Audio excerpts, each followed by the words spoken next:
हमारे देश का सबसे रिस्पेक्टेड ब्रांड कौन सा? ये सवाल किसी को भी पूछेंगे तो आंसर यही होगा, टाटा। लेकिन क्या आपको पता है कि भारत का पहला ओलंपिक गोल्ड मेडल लाने में टाटा ने कैसी मदद की? क्या आपको पता है कि भारत के एटॉमिक रिसर्च को टाटा ने सपोर्ट किया? और ओवरऑल भारत को सेल्फ रिलायंट और आत्मनिर्भर बनने में कैसे हाथ बढ़ाया? टाटा के ऐसे ही कई सीक्रेट कॉन्ट्रीब्यूशंस है जो कई भारतीय लोग नहीं जानते। आज हम आपको टाटा के बारे में 10 ऐसे सरप्राइजिंग फैक्ट्स बताने वाले हैं जिनकी वजह से आपकी टाटा के लिए रिस्पेक्ट 10 गुना बढ़ जाएगी। तो प्लीज इस वीडियो को एंड तक देखिए और अगर आपको इस वीडियो से वैल्यू मिलती है तो इसे अपने दोस्तों के साथ शेयर कीजिए। और हमें बताइए कि ऐसे कौन से फैक्ट्स है टाटा के बारे में जो हमने मिस कर दिए।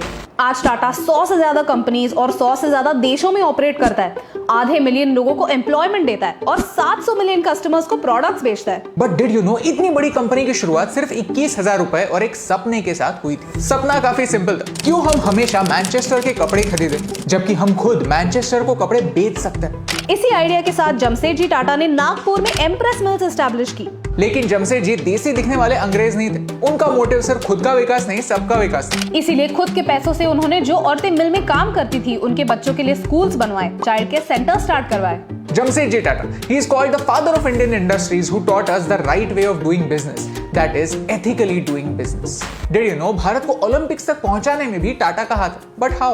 सर दोराबजी टाटा खुद एक एथलीट थे और उनका ये विश्वास था कि भारत भी वर्ल्ड क्लास एथलीट्स प्रोड्यूस कर सकता है। 1920 में दोराबजी टाटा ने खुद भारत की ओलंपिक टीम को स्पॉन्सर किया और यहाँ के एथलीट्स को एक इंटरनेशनल प्लेटफॉर्म दिया। उस साल भारत को कोई मेडल नहीं आया। 4 साल बाद पेरिस के ओलंपिक्स में भी भारत को कोई मेडल नहीं आया, लेकिन 1929 में भारत की हॉकी टीम ने भारत के लिए पहला गोल्ड मेडल जीता।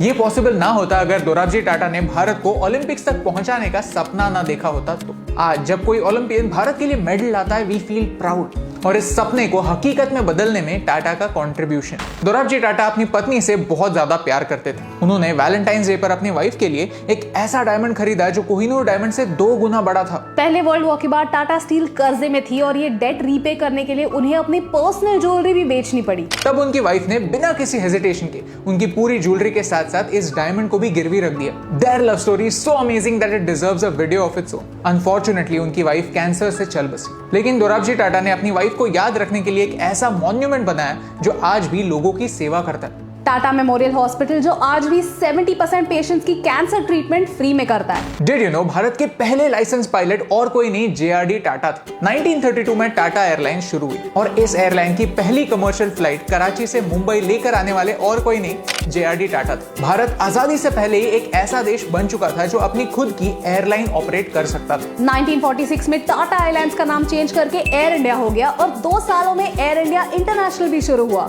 1950s में जब एविएशन नेशनलाइज कर दिया गया तब एयर इंडिया एक गवर्नमेंट एंटरप्राइज बन गया, लेकिन फिर भी JRD खुद हमारे एविएशन मिनिस्टर्स को लेटर्स लिखते थे और गाइड करते थे। So basically, Tatas gave India wings to fly. 1947 में भारत को आजादी तो मिली, लेकिन फिर भी देश की इकोनॉमी काफी वीक थी। बाकी इंडस्ट्रीज की तरह ही कॉस्मेटिक्स इंडस्ट्री भी इंटरनेशनल ब्रांड्स पर निर्भर थी। यानी इंपोर्ट्स पर खर्चा बढ़ रहा था और एक्सपोर्ट्स ना के बराबर थे। प्लस महंगे कॉस्मेटिक्स की वजह से ब्यूटी प्रोडक्ट्स एक आम आदमी के बजट के बाहर थे। इस सिचुएशन को चेंज करने के लिए हमारे प्राइम मिनिस्टर जवाहरलाल नेहरू जी ने JRD टाटा को अप्रोच किया और एक होम ग्रोन कॉस्मेटिक्स ब्रांड बनाने की रिक्वेस्ट की। तब लक्ष्मी इस नाम से इंस्पायर होकर लैक्मी की शुरुआत हुई। उस जमाने में सारे ब्यूटी प्रोडक्ट्स फेयर स्किन के लिए बनते थे।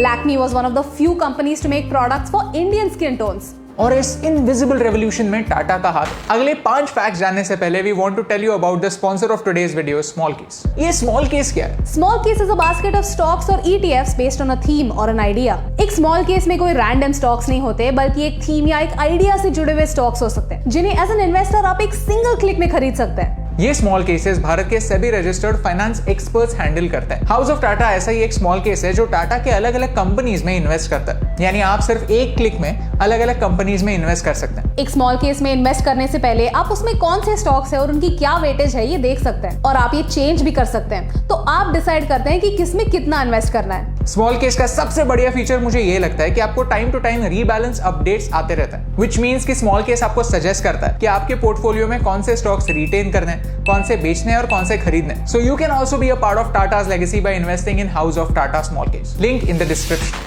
Now I want to tell you a personal story. Government officers के बारे में सोचो तो 1990s का ऑफिस याद आता है। Corruption, early lunch break, lot of delays and what not.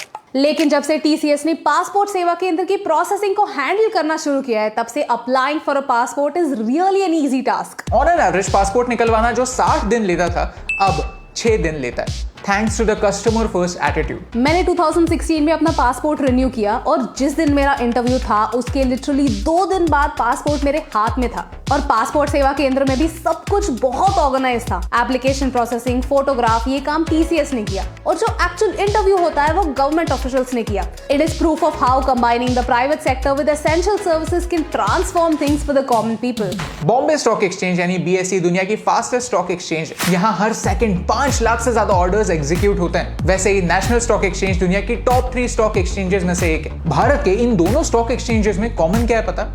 Tata.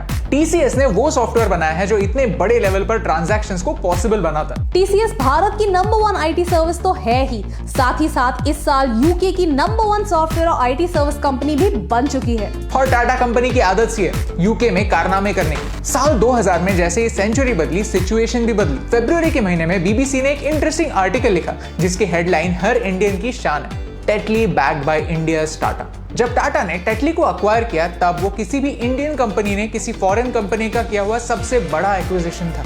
उस समय टाटा टी सिर्फ $100 मिलियन की कंपनी थी जिसने खुद से 3 गुना बड़ी टेटली को खरीदा था और भारत की दूसरी कंपनीज के लिए एक एग्जाम्पल सेट किया था। ये अनाउंस कर दिया था that India has arrived. Ratan Tata की रिवेंज स्टोरी तो आपने सुनी होगी। गाड़ियां बनानी नहीं आती तो ट्राई क्यों करते हो? एक समय ऐसा था जब टाटा मोटर्स काफी लॉसेस में चल रही थी। तब रतन टाटा US पहुंचे और उन्होंने फोर्ड कंपनी से हेल्प मांगी। फोर्ड कंपनी के इंचार्ज ने कहा, हम आपकी कंपनी खरीद कर आप पर एक फेवर कर रहे हैं, अगर आपको गाड़ियां बनानी नहीं आती तो ट्राई भी मत करो। रतन टाटा नाराज थे लेकिन फिर भी उन्होंने अपना गुस्सा कंट्रोल किया क्योंकि अग्रेशन दिखाने का वो सही समय नहीं था। उन्होंने उस अग्रेशन को बिजनेस सुधारने में चैनलाइज किया और कुछ ही सालों में सिचुएशन कंप्लीटली पलट गई। इस बार फोर्ड कंपनी लॉसेस में थी और उसे बचाने के लिए टाटा वहां पहुंची। जैगुआर और लैंड रोवर, ये 2 लग्जरी कार्स की ब्रिटिश कंपनीज टाटा ने एक्वायर कर ली। जिन कॉलोनाइजर्स ने भारत को 200 साल के लिए रूल किया, उनकी ही कंपनीज अब एक इंडियन कंपनी टेक ओवर कर रही थी। जमशेदजी टाटा का मानना था समाज किसी बिजनेस का सिर्फ एक भागीदार नहीं, बिजनेस समाज का एक हिस्सा होता है। समाज को बेहतर बनाना ही एक बिजनेस को दिशा देता है, सही और गलत में अंतर समझाता। इसीलिए आज भी रतन टाटा जो भी पैसे कमाते हैं उसमें से 60% वो डोनेट करते हैं। एजुकेशन, हेल्थ केयर और ओवरऑल हमारे देश के वेलबीइंग में इन्वेस्ट करते हैं। पिछले 150 सालों से टाटा सिर्फ बिजनेस ही नहीं कर रहा है लेकिन नेशन बिल्डिंग में भी हाथ बढ़ा रहा है।